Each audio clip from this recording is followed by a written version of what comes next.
Hey guys, welcome along to the Hellmouth Hotline. I'm your host, Rodney Stewart. We're doing another little review here on Buffy the Vampire Slayer, and this is an episode called Teacher's Pet. Now, interesting little episode, but we'll get into it a little bit more after I do a little bit of shameless plugging for the website, coinsagemedia.com. Everything I'm doing is on there right now. This podcast, of course, is there, along with Sceam Botty, science fiction based podcast. We're basically going through Star Trek at the moment. You probably picked that up from the title, Sceam Botty. We've got Here's Your Otter's Vlogs and Reviews podcast, which is pretty much the review channel on YouTube. You want to strip the audio from that there, throw it up onto the podcast channel, and anything that would work audibly from the vlog channel ends up there as well. So please go over and check that out. On top of that, there's information on short film projects that I'm also working on. So if you could check that out, I would be eternally grateful. Okay, let's get into this podcast, and I hope you enjoy it.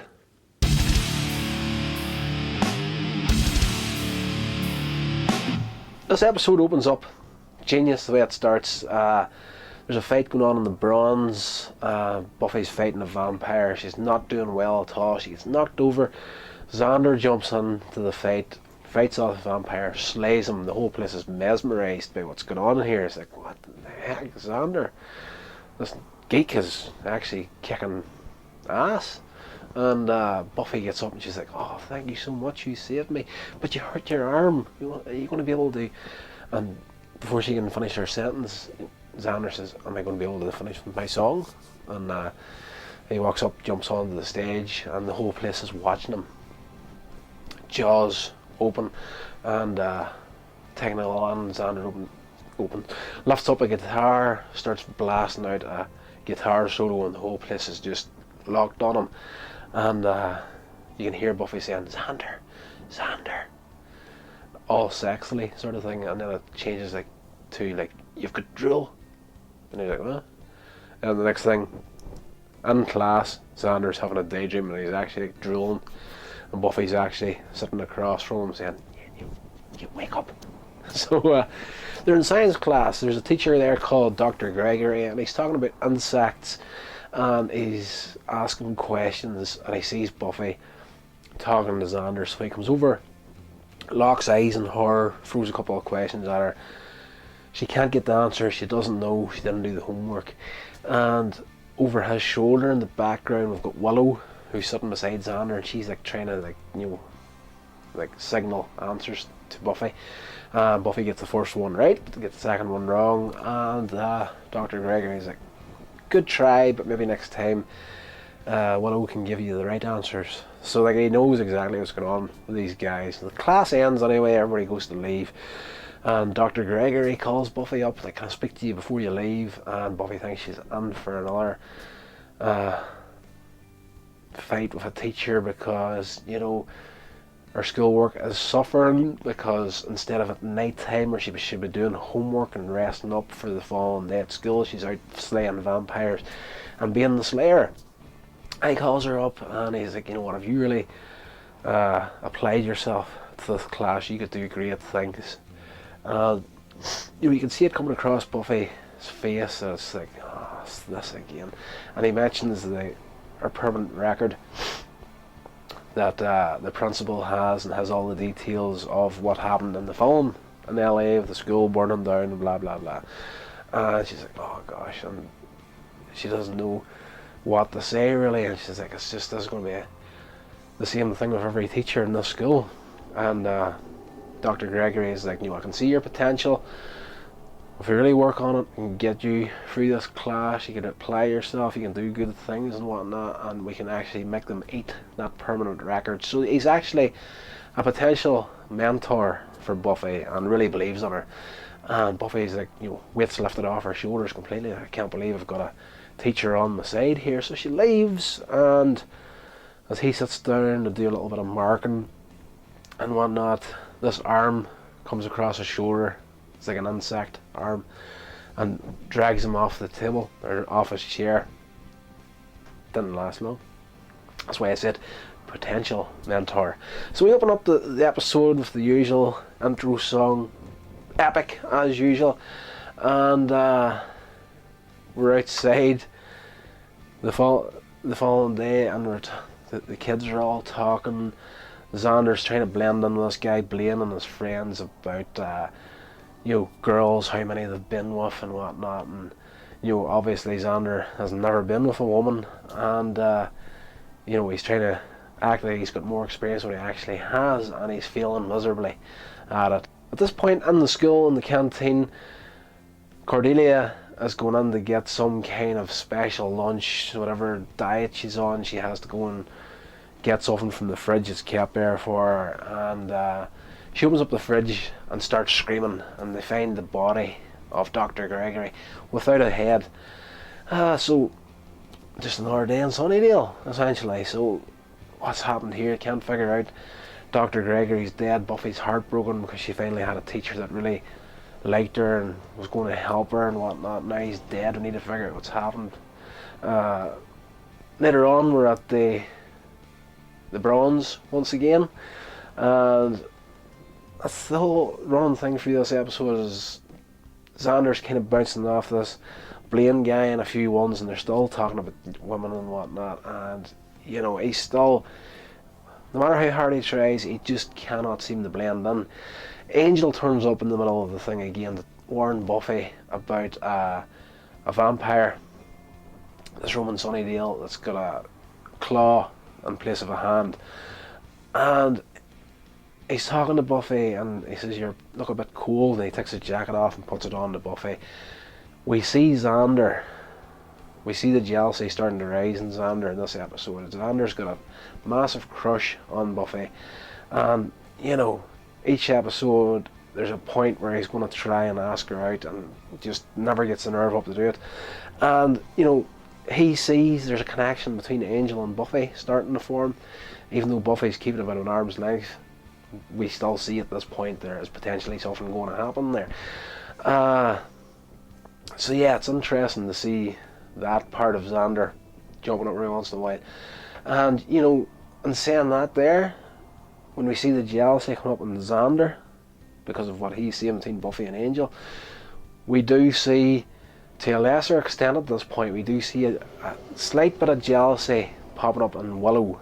Willow obviously has a crush on Xander that he doesn't know about.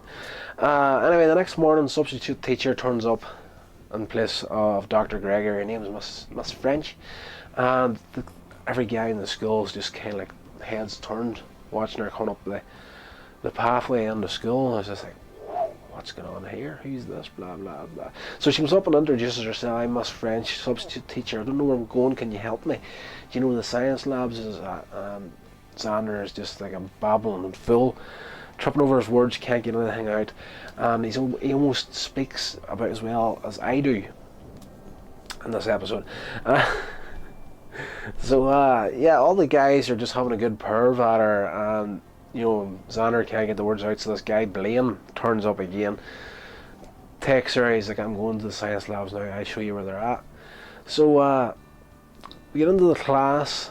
She's doing a class on the praying mantis, and it's reproductive cycle and what happens and whatnot, and the students are getting disgusted, and she's kind of like, "Oh, come on, like the praying mantis is a majestic animal, and they're unreal." And it's like she's going through how they mate. She'll lay eggs, then she'll find a male to fertilize the eggs, and then during that process the female kills the male, and it's just like, blah, that's the last thing we want to hear at school. That's friends, thank you very much. Anyway, Buffy later on, she's telling Giles about this vampire that she was warned about, and we need to figure out who killed Dr. Gregory, but there is this vampire roaming Sunnydale, what should we do here, sort of thing. So Giles is like, "I'm gonna have to consult my books and see what they say." He thinks there's a connection between this vampire and the Master, because there's been reports through the years of the master being unhappy with a vampire and like cutting limbs off as punishment. So Buffy promises that she won't go and hunt this vampire because after everything has happened with Dr. Gregory, Giles wants her to chill out, take it easy tonight, but of course Buffy's not going to do what she's told. She goes out hunting for the vampire, finds him, fight starts, and the vampire manages to escape. He's got this mad big three-pronged claw. He's kind of like a Freddy Krueger slash Wolverine blood vamp sucking thing. He runs off during the fight and Buffy chases him, and he sees this woman walking down the street and she's carrying this bag of shopping, and he's like, I'm going to have a feast here. So he jumps the fence and he's going to attack this woman. Buffy sees this about to happen, but she's out of sight of both the vampire and this woman, and just as the vampire is about to begin his assault on the woman, she turns around and looks at him, and the vampire is like freaks out and runs away from her, like opens up a drain, down the drain, closes behind him, and Buffy's like, what the heck just happened here? And she looks to see who the woman is, and it is the substitute teacher, Miss French. She's like, oh my goodness. So the next day she's talking to Giles again. She tells him what she's seen. I found the vampire and he's seen Miss French, and actually freaked out and run off. And Giles is like, okay, that's interesting. We'll have to try and figure out what's going on here. What sort of person would actually like inspire fear in a vampire?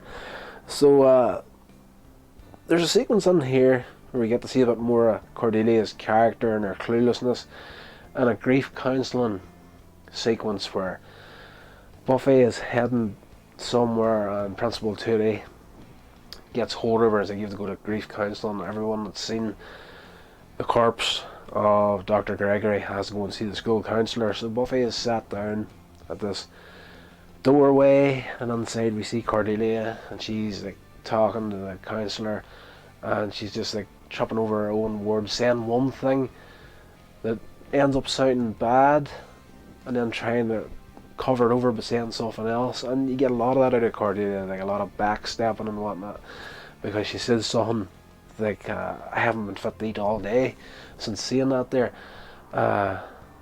which would really help with my weight. Not that it's a good thing that he's dead, but you know, blah blah blah, that's sort of stupid shit. But anyway, because of this grief counselling, Buffy ends up coming back to class late. Miss French is in there, and she's getting the kids to build these like fake eggs sort of thing as a project, and she's like really leaning more in towards the men than the women in the classroom, or the boys, or the girls, or whatever you want a way to put it. And Buffy comes to the door, and Miss French, instead of actually turning her entire body around to see who's at the door, her body stays still and her whole head turns around, Exorcist style. So Buffy's like, that's it, there's something not right with this woman. So she goes and takes this information to Giles. They're doing their research, and she's like, Giles is like, there's no demons that match this, that, or the other.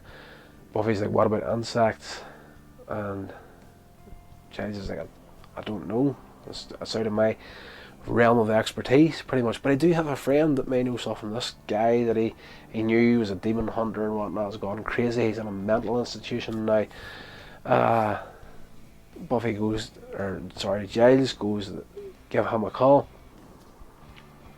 So, while this is going on, while they're trying to figure things out, Miss French is picking out students to do projects with her. But basically what she's trying to do is she's trying to get males to come back to her house. And, she gets Xander at this point, come to my house tonight, help me with this project. We're going to do it here, but I forgot how to do something. She makes an excuse that we can't do it in school, but we'll have to do it later on tonight. Come to my house, here's my address. So Buffy, Giles, Willow figure out what's going on, that she's some kind of shapeshifter, and we need to figure out where she lives at. and where's Xander at? And Willow figures out Xander's actually with her now. They figure out what's happening. She's trying to reproduce, so she's laid eggs. She needs males to, fertilize the eggs, and it's a crazy, crazy episode. And Xander gets into the house. She drugs him. He wakes up inside a cage, and of course his good pal Blaine is already in there. So they work out that the praying mantis, and it was the whole point of that lesson earlier on about the praying mantis, was setting it up because she is a praying mantis essentially. She's a shapeshifter, giant praying mantis that looks like a human being. So what can we do to combat that thing? Well, Giles is like, basic slice and dice, chop it up, kill it.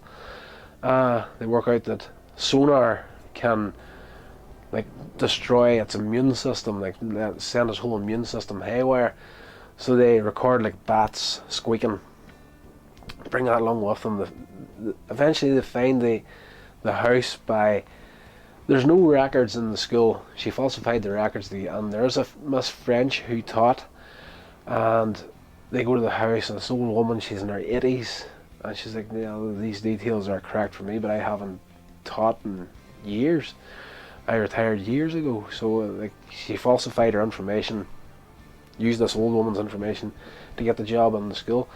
Still don't know where she's at. Buffy was up with the idea, well, I know who knows where she could live at, and she actually tracks down that vampire with the crazy claw again, and just drags him down the streets. Tell me where she lives at. You've seen her, you know where she's at. She scared the crap out of you. You're bound to know where she's at.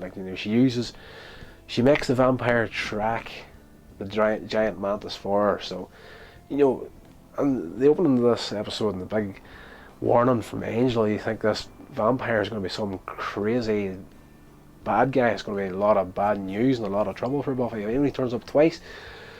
The first part where he runs away from the mantis, and the second part where Buffy gets him to track it for her, and then she just slays him in the yard, and then they break into the house, have their showdown with the mantis, use the sonar to disorientate it enough for Buffy to get in there and start hacking, and they break Xander and Blaine out of the cage. So then there's the whole thing. Willow can't help herself but bring it up. It's a shame that, especially after all the back and forth between Xander and Blaine earlier in the episode about how many women they've been with and how good lovers they are, and women would be more than happy to have them and whatnot, especially in Blaine's part. They're really giving it the big man talk. Willow brings it up that it's awful that she only went after virgins. That was a thing, she had to get a virgin to do to fertilize the eggs. Some of the parts of the episode are just hilarious. I'm just thinking back on it now, and both of them, after all the big man talk around the school, are just in that instant are outed to not just everybody around them but to each other and whatnot. And Blaine's like, my father is a lawyer, if anybody mentions this here, I'm going to sue your backsides off, and Giles steps in and catch herself on, sort of thing. So Xander lifts this here machete, and Willow freaks out. I'm never going to mention it again. So he's like, I'm not going to take this machete to you, I'm going to take it to these eggs that are already fertilized. So he hacks the eggs, and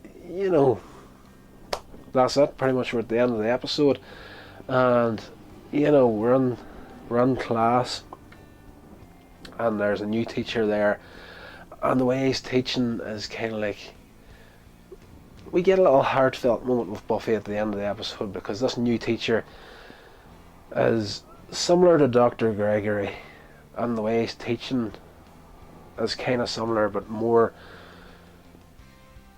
not as emotional as Dr. Gregory. Dr. Gregory would be more approachable than this guy. He's very similar, but he's very dry at the same time, and he's like, we're going to do this here, nothing more, nothing less, your grades are going to be this, nothing more, nothing less, nothing more, nothing less, sort of thing. He's a no nonsense sort of a teacher.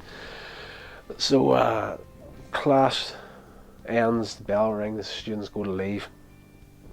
Buffy sees Dr. Gregory's glasses sitting on the table that have been broken. That was the opening sequence of the episode. Whenever Dr. Gregory's pulled out of his chair, his glasses fell on the floor and the lens cracked on them. So his lab coat is hanging up inside the cupboard on the back of the classroom. It says Dr. Gregory in the pocket, and Buffy brings the glasses and just nicely, like as a sign of respect, opens the jacket, puts the glasses on the side, gives it a wee tap, closes the door. The camera angle closes out the episode. It's inside the cupboard, and you see the door closing inwards, and the door closes. The camera perspective POVs inside the cupboard, and it pans across these shelves and then pans down, and in below the bottom shelf there's 4 or 5 fertilized eggs of the Mantis in there. One cracks. It's like the alien ending to Buffy the Vampire Slayer. So that's one of these things that gives you it's one of these open-ended endings, is what I like to call them. Ends the episode, but it gives you something, this could come back at some point. I can't recall at this point if a creature similar to this praying mantis actually does come back in any of the series. It has been 20 years since the series aired, and I have bounced off it once or twice over the years in between, but I'm kind of coming back at it at this point with fresh eyes. It's been that long since I seen Buffy from episode 1 right to the very end. There's a lot of stuff on there that I'm sure I've forgotten about, but it's at the same time, that is the type of series that once I'm sitting down and I'm in the episode, it all just comes flooding back to me. This has been a production of Coins Edge Media. Check out my social media links in the show notes. Thank you so much for listening.